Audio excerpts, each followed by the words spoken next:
Hello, everyone. I'd like to take a few moments to review the newly approved 2024-2025 Wilson School District calendar. This video is being created for staff, not for the community and not for students. Just want to take a little bit of time to do my best to kind of go month by month to highlight any major changes.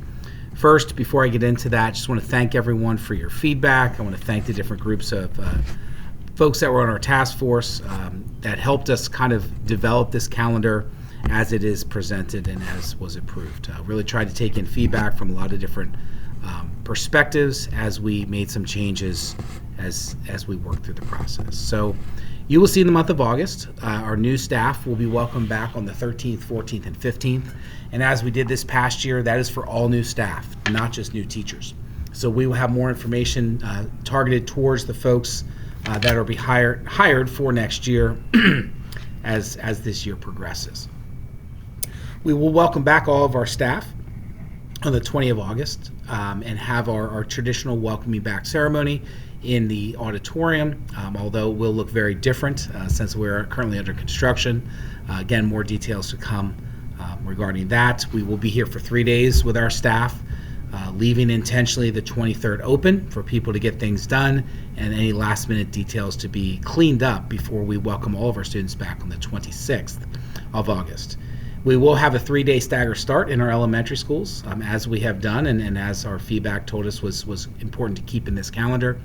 And then we will go into a 4-day break over Labor Day. You're going to see Act 80 days sprinkled in pretty much every single month of the school calendar. A reminder that Act 80 days count as student days and staff days.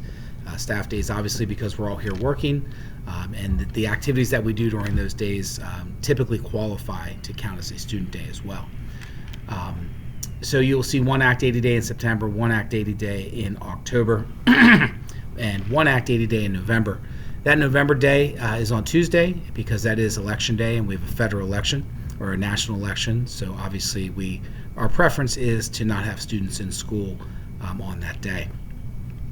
As we roll into the end of November, you'll see a pretty standard end of the month as we've had in other years. Again, we'll have half days on the 25th and 26th. There will be no 1 o'clock and 1:45 dismissals this year. Again, the feedback we received from many of you was that was not really the best use of time. So we'll chalk that up as a failed experiment, and we have removed those completely from this calendar. So any half days that you see will be the 11 o'clock and the 11:45 dismissals.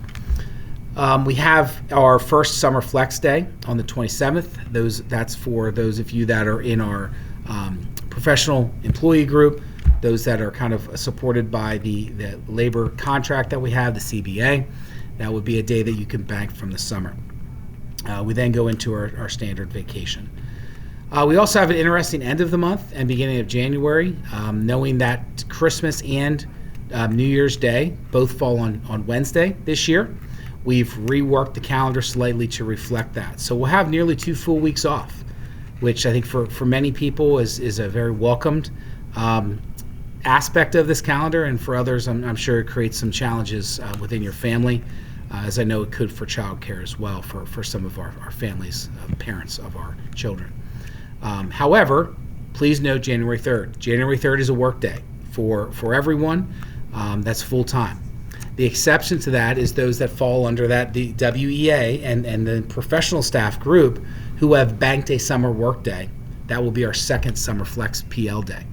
So historically, not too many teachers are here on that day, but it's important for the rest of us to be here to make sure that we are ready to go for the start of school and to welcome our kids back on January 6th after not being here for more than 2 weeks. So our custodial staff, grounds, operations, administration, full-time support staff, all of us will be here making sure that we're ready to go to welcome everyone back. The next major change is how we're going to approach Dr. Martin Luther King Jr. Day. You will see that falls on the 20th in January, and historically we have had that day off for staff and students. This year, it is going to be an Act 80 day, so we are all going to be here. All of our full-time employees will be here, and we will be focused in the morning really on just trying to wrap up things in the first half of the school year. View of it kind of like as a wellness day, where the morning is going to be mostly preserved for our staff just to get caught up, get things done, and make sure that they're able to do whatever they need to do from a grading, feedback, and anything else to meet the needs of kids. The afternoon is going to be focused on an afternoon of service, where all of our clubs, our organizations, our buildings, our teams are going to come up with different strategies and ways to give back and honor the legacy of Dr. Martin Luther King Jr. We're also going to be able to bring students in as a voluntary basis to help engage in our local schools, to clean our schools, to improve our grounds, to maybe get out into our community and support different organizations, churches in our local region that could use an extra set of hands or 200 to help accomplish the goals and mission that they have.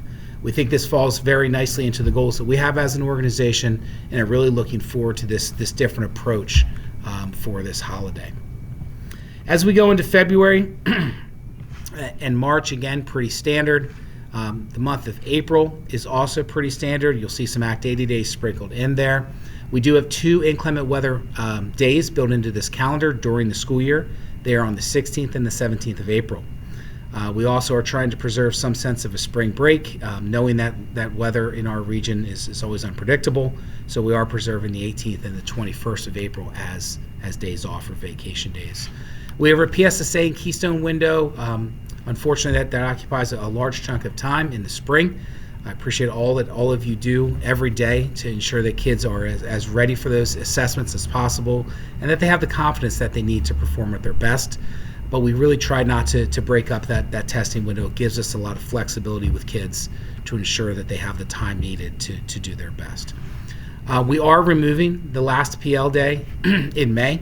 We have historically had a professional learning / wellness day here at the end of the month. However, we are going to take it and move that day till the June 4th. So June 4th will be kind of a 0 day. We'll have our end of year celebrations and ceremony, and then the rest of the day, again, will just be for our staff to get things done so that you can close out your school year on the professional staff side feeling really good and entering the summer ready to do all the things that you have planned throughout the summer. So graduation day, I know some of us, including myself, will have a senior next year. So pencil that in, write it in pen, circle it with a marker. May 30th is graduation day. That date will not change unless, of course, we have inclement weather on that day. Students will come back in June for a full day on the 2nd and then a half day on June 3rd. And then again, we will all be together on June 4th as we close out the year. Do please preserve the 5th and the 6th as emergency snow makeup days if needed. Please do not schedule vacations during that time. Lastly, as I'm talking about vacations and personal days, I know we all live complex lives that with things pulling us in different directions. I am asking you to please look at this calendar and to plan accordingly. We are seeing an increase in personal day requests and time off requests that really just don't A, match with the contract, and B, don't work well to meet the needs of our kids. So I'm hoping that getting this out to you here in early February will allow you to plan to balance all of the responsibilities and needs you have your family with also balancing those responsibilities you have here serving kids within the Wilson School District. So again, just real quickly, thank you for all that you do. As we move into the month of February, I wanted to make sure I got this out so that all of you can plan accordingly. And thank you to everyone that helped us and supported our team in bringing forth this calendar. I do really believe it is a good reflection of the needs that were expressed and the desires of our staff. So thank you very much and have a great day.